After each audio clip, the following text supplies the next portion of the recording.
इस तरीके से बीजेपी की सरकार ने, पूरी की पूरी भारतीय जनता पार्टी ने एक गहरी साजिश रचकर दिल्ली के मुख्यमंत्री अरविंद केजरीवाल को जेल में डाला। मनीष सिसोदिया को, सत्येंद्र जैन को, मुझे पकड़ के जेल में डाला। और कोई मकसद नहीं है, सिर्फ मकसद है एक, केजरीवाल की राजनीति खत्म करो, आम आदमी पार्टी को खत्म करो। जब कल आदेश आ गया तो पूरी की पूरी ईडी सदमे में चली गई। सदमे से बेचारे निकल ही नहीं पा रहे थे।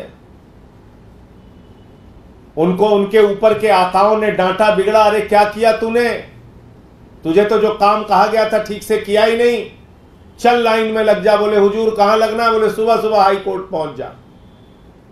पहुंच गई हाई कोर्ट ईडी। मैं मोदी सरकार से पूछना चाहता हूं, बीजेपी वालों से पूछना चाहता हूं, दिमाग से बिल्कुल पैदल हो गए हो क्या? बुद्धि काम करना बंद हो गई तुम लोगों की? तुम्हारी मत भ्रष्ट हो गई? अरे ट्रायल कोर्ट का ऑर्डर अपलोड नहीं हुआ, ट्रायल कोर्ट के आदेश की कॉपी नहीं मिली, उससे पहले हाई कोर्ट पहुंच गए। कभी आज तक भारत के न्यायपालिका के इतिहास में आपने ऐसा सुना हो तो बताइए। मैं चुनौती देके कहना चाहता हूं, किसी न्यायालय के आदेश की कॉपी तक नहीं मिली। आदेश में क्या लिखा है यह जज साहब को मालूम ही नहीं है, ईडी को भी नहीं मालूम है, और उससे पहले ईडी हाई कोर्ट पहुंच गई कि साहब केजरीवाल की रिहाई पर रोक लगाइए। ये क्या हो रहा है इस देश में? प्रधानमंत्री जी, क्या आप ऐसे देश की न्याय व्यवस्था चलाएंगे?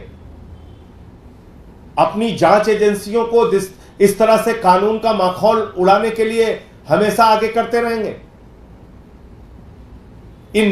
इन जांच एजेंसियों के पीछे खड़े होकर आप कितने घिनौने खेल रचना चाहते हैं प्रधानमंत्री जी?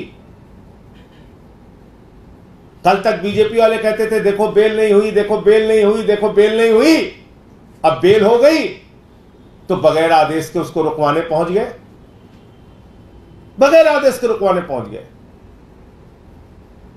और मैं समझता हूं कि माननीय हाई कोर्ट निश्चित रूप से इस बात का संज्ञान लेगा कि ट्रायल कोर्ट के आदेश में क्या क्या बातें लिखी गई हैं और किस आधार पर अरविंद केजरीवाल जी को जमानत दी गई है। उनके जमानत का एक मजबूत पुख्ता आधार है, और यहां तक कि माननीय सर्वोच्च न्यायालय के मुख्य न्यायाधीश को भी ट्रायल कोर्ट की जज ने अपने ऑर्डर में उनके कथन को लिखा है। और वो कथन क्या है सीजीआई महोदय का? देश के मुख्य न्यायाधीश ने ट्रायल कोर्ट्स और डिस्ट्रिक्ट कोर्ट्स के जजों का एक सम्मेलन जो हुआ था उसमें कहा था मुख्य न्यायाधीश महोदय ने कि ट्रायल कोर्ट में बेल के मामले में लोगों को निर्णय नहीं मिल पाता, जिसके कारण हाई कोर्ट और सुप्रीम कोर्ट के पास बहुत सारे बेल के केसेस पेंडिंग हैं। तो यह चिंता जाहिर की थी देश के मुख्य न्यायाधीश ने भी कि ट्रायल कोर्ट्स के पास जो अधिकार है बेल देने का, वो शायद सही तरीके से अगर सदुपयोग हो उसका, तो इतने मामले पेंडिंग नहीं रहेंगे बेल के हाई कोर्ट और सुप्रीम कोर्ट के सामने। उसका भी उल्लेख अपने ऑर्डर में किया है। कह रहे हैं कि जब आपके पास जुलाई 2022 में आप कह रहे हैं कि मटेरियल हमारे पास सफिशिएंट मटेरियल था, सबूत था, तो आपने अगस्त 2023 में अरविंद केजरीवाल को क्यों बुलाया? इससे कहीं ना कहीं ईडी की दुर्भावना, ईडी की मंशा जाहिर होती है, और उनकी गिरफ्तारी ठीक चुनाव से पहले, 2 साल से आप इन्वेस्टिगेशन कर रहे हैं, उनकी गिरफ्तारी ठीक चुनाव से पहले हो रही है।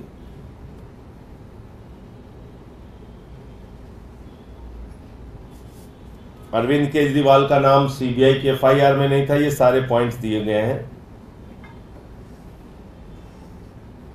तो कुल मिलाकर ये इसके कुछ मुख्य बिंदु हैं, और बाकी मैं आपको ऑर्डर की कॉपी भी आपके पास होगी, नहीं तो मैं दे सकता हूं। मैं सिर्फ इतनी बात कहना चाहता हूं कि आप सब लोग जानते हैं कि पीएमएलए के मामले में जमानत मिलना कितना कठिन होता है, और जब नियमित जमानत मिलती है तो उसकी बुनियादी शर्त यह है कि जज इस बात से, न्यायाधीश इस बात से संतुष्ट होना चाहिए कि जो व्यक्ति है, जो आरोपी है, वो निर्दोष है। यह लिखा हुआ है पीएमएलए के कानून में। तो जब सारे गवाह, सारे सबूत, जो कुछ भी ईडी ने परोसा, सारे बयान जो कुछ भी ईडी ने परोसा, सारी दलीलें जो कुछ भी ईडी ने दी, उसको सुनने के बाद एक नियमित जमानत का जब आदेश आ गया, तब तो कम से कम भाजपाइयों को शर्म करनी चाहिए कि आप ईडी को बिना ऑर्डर के दौड़ा दिया आप हाई कोर्ट। अब इस आदेश के बाद पूरी की पूरी भारतीय जनता पार्टी को खामोश होकर अरविंद केजरीवाल और आम आदमी पार्टी से माफी मांगनी चाहिए, और चोरी और बेईमानी और भ्रष्टाचार भाजपाइयों ने किया है। 60 करोड़ रुपए की रिश्वत की मनी ट्रेल शरद रेड्डी के मामले में बिल्कुल साफ जाहिर हो चुकी है। इलेक्टोरल बॉन्ड के रूप में वो रिश्वत भाजपाइयों ने ली है, उनको पकड़ के जेल में डालना चाहिए। ये मेरी पूरी बात थी। आपको कोई अगर प्रश्न करना हो तो आप पूछ सकते हैं। देखिए, मुझे लगता है कि जिस तरह का आदेश है ट्रायल कोर्ट का, इस आदेश को देखने के बाद ईडी के पक्ष में कहीं से भी कोई फैसला आएगा ऐसा मुझे नहीं लगता, और माननीय उच्च न्यायालय भी इन बातों को जरूर देखेगा। जो आदेश आया है ट्रायल कोर्ट का, वो अपने आप में सारी बातें बयान कर रहा है। आप कुछ कागज केजरीवाल के खिलाफ बनवाते हैं गिरफ्तारी के बाद, और उसी को आधार बनाते हैं उनकी गिरफ्तारी का। एक व्यक्ति को, एक व्यवसायी को पकड़ते हैं, 4 महीने, 5 महीने, 6 महीने जेल में रखते हैं।